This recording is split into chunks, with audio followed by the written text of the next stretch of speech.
আসসালামু আলাইকুম। সবাই কেমন আছেন? আমি আলহামদুলিল্লাহ ভালোই আছি। আজকে আমি আপনাদের সাথে শেয়ার করব যে আমি চিংড়ি মাছ, পেঁয়াজ কলি, টমেটো দিয়ে কিভাবে ভাজি করলাম।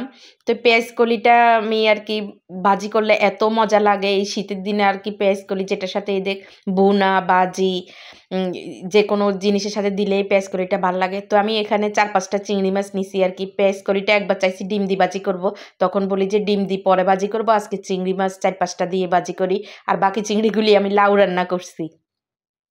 তো আমি এই যে চিংড়ি মাছ ৫ টা দিলাম। তো চিংড়ি মাছগুলি আমি ভেজে নিলাম। তারপরে আমি এখানে পেঁয়াজ কুচি দিলাম।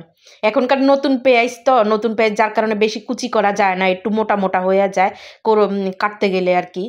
তো এই যে এখানে পেঁয়াজটা দিয়েও আমি ভেজে নিচ্ছি। ভেজে নিয়ে তারপরে আমি এখানে আরকি দিয়ে দিব। পেঁয়াজ কলি দিব। পেঁয়াজ কলি দিয়ে তারপর আমি আদা, রসুন, হলুদের গুঁড়া, মরিচের গুঁড়া, জিরার গুঁড়া এগুলি দিয়ে দিব। তো আদা রসুন পেস্ট দিয়ে দিলাম। দিয়ে তারপরে হলুদের গুঁড়া, তারপরে জিরার গুঁড়া, মরিচের গুঁড়া, লবণ এগুলি দিয়ে মসল্লাটাকে অল্প একটু পানি দিয়ে মসল্লাটাকে কষিয়ে নিব। মসল্লাটাকে ভালোভাবে কষিয়ে তারপর এখানে পেঁয়াজ কলি দিয়ে দিব। তো রান্নাটা কেমন হইছে আপনারা কিন্তু কমেন্টে জানাতে ভুলবেন না কিন্তু আমার রান্নাটা কেমন হইছে। আমার ইউটিউব চ্যানেল আছে, আমার ইউটিউব চ্যানেলে একটু সাবস্ক্রাইব করে দিবেন। আমার ইউটিউব চ্যানেলের নাম শাহানার রান্নাঘর। আর ফেসবুক পেজে একটু লাইক, কমেন্ট, শেয়ার করে দিবেন। আমার আর ১৫০ ফলোয়ার হইলে ২৫,০০০ ফলোয়ার পূরণ হয়ে যাবে আমার শাহানাজ ব্লগ আইডিতে। আর ১৫০ ফলোয়ার হইলে। তো এখানে আমি টমেটো দিয়ে দিছি। টমেটো দিয়ে তারপর আমি এখানে পেঁয়াজ কলি দিছি। এই ভাজিটা আসলে খুবই মজা হইছে। আমার ছেলে-মেয়েও বলছে খেয়ে যে, "মা ভাজিটা অনেক মজা হইছে।" আসলে রান্নাটা হইছে ভালোবাসার জিনিস। আপনি যত ভালোবাসা দিয়ে এ একটা নরমাল তরকারি হোক, একটা নরমাল তরকারিও যদি আপনি ভালোবাসা দিয়ে রান্না করেন না, সেটা কিন্তু একদম অসাধারণ হবে খেতে, যদি ভালোবাসা দেন। দিয়ে রান্না করেন। তারপর আমি কাঁচামরিচগুলির একটু ফুলের মতো কেটে নিলাম আরকি। কেটে নিয়ে তারপরে কাঁচামরিচ দিয়ে দিলাম। দিয়ে তারপরে আমি একটু ঢাকনা দিয়ে ডেকে তারপর আমি এটাতে ধনিয়া পাতা দিব।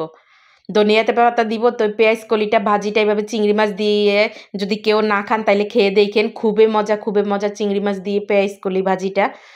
তো এই আরকি খুবই মজা লাগছে। দেখতেও কিন্তু সুন্দর হইছে। নিজের প্রশংসা নিজেই করি।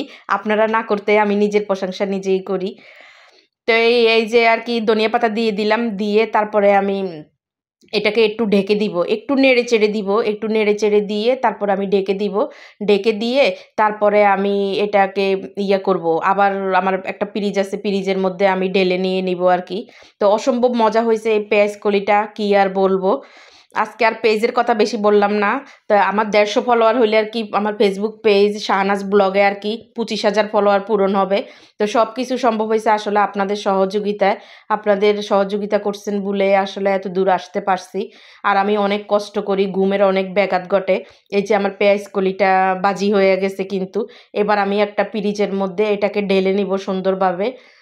এই যে দেখতেই কিন্তু বুঝাই যায় যে এটা অনেক মজা হইছে। তো সবাই ভালো থাকবেন, সুস্থ থাকবেন। সবার জন্য শুভকামনা রইলো। আমার জন্য দোয়া করবেন।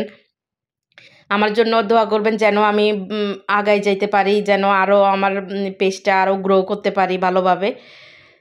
তো এই যে আমার পেঁয়াজ কলিটা হয়ে গেছে। সবাই ভালো থাকবেন, সুস্থ থাকবেন। আজকের মতো আল্লাহ হাফেজ।